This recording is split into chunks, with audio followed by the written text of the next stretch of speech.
Sylvie. Je pense que j'ai dû attraper froid. Je vais vraiment pas bien. Oui, tu m'étonnes, t'as plein de fièvre. Oh, ma pauvre petite chérie, tiens, viens. Je vais te mettre une bouillotte. Hein? T'es bien comme ça? Oui, ça fait du bien. Allez. Oh, Allez, dors un peu. oui. Y a quelqu'un? Sylvie, Gaston, vous êtes là? Ma très chère Laetitia, l'information selon laquelle 75% des variétés de fruits, de légumes et de céréales cultivées avaient disparu au cours de ces 100 dernières années, m'ayant, comme tu sais, beaucoup perturbé, et ma visite au Jardin des Plantes confirmée, si besoin en était, de la nécessité d'agir pour la préservation des semences anciennes et reproductibles, cette semaine, je me suis particulièrement intéressé aux légumes oubliés qui se trouvent de nouveau présents chez certains maraîchers et que pour ma part, j'envisage de faire entrer dans le jardin idéal que je compte commencer à mettre en place au printemps prochain avec Sylvie.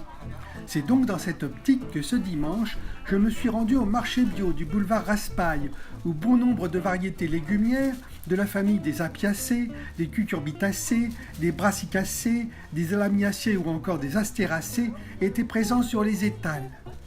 Alors ça c'est du navet jaune, c'est l'équivalent du navet violet, mais le principe c'est que c'est un peu moins poivré et puis c'est un peu plus doux, enfin peut-être même des fois un peu plus sucré. Et qu'est-ce que vous avez comme légumes anciens ici? Alors comme légumes anciens, on a les panais, alors, qui sont là-bas.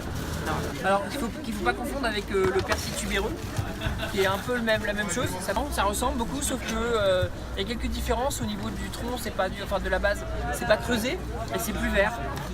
Mais ça ressemble quasiment comme de gouttes d'eau. Et vous avez des crônes? Non, là ici on n'en a pas. Après on a les rutabagas ici, on a aussi les topinambours qui sont là-bas, ce sont des légumes anciens pareil.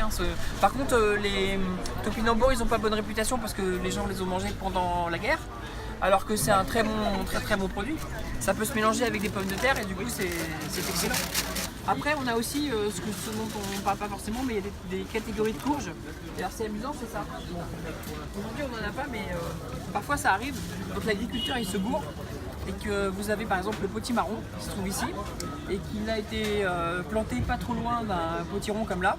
Là, vous obtenez une espèce d'hybride encore plus gros et énorme. Et là, du coup, ils vont retrouver avec une bestiole qui fait moins 7 kg. Là, c'est pour ça qu'ils évitent ce genre de conneries parce que là, le potimarron, c'est un truc qui est vachement costaud et l'autre, c'est énorme. Donc, ça, vous imaginez le bébé, quoi.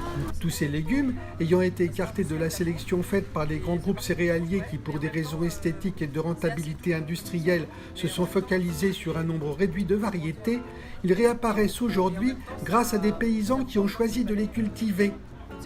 N'ayant donc pas été affaiblis par l'ère des pesticides et des modifications génétiques, ils sont restés rustiques et nécessitent peu de soins pour pousser à l'abri des maladies et des parasites qu'ils savent combattre depuis très longue date. Voilà. Bon, merci. Ouais. À dimanche prochain. Ok, à dimanche prochain. Ayant hâte de te revoir à Collebrières pour te faire part des résultats de mes nouvelles recherches, je te souhaite une jolie fin d'année.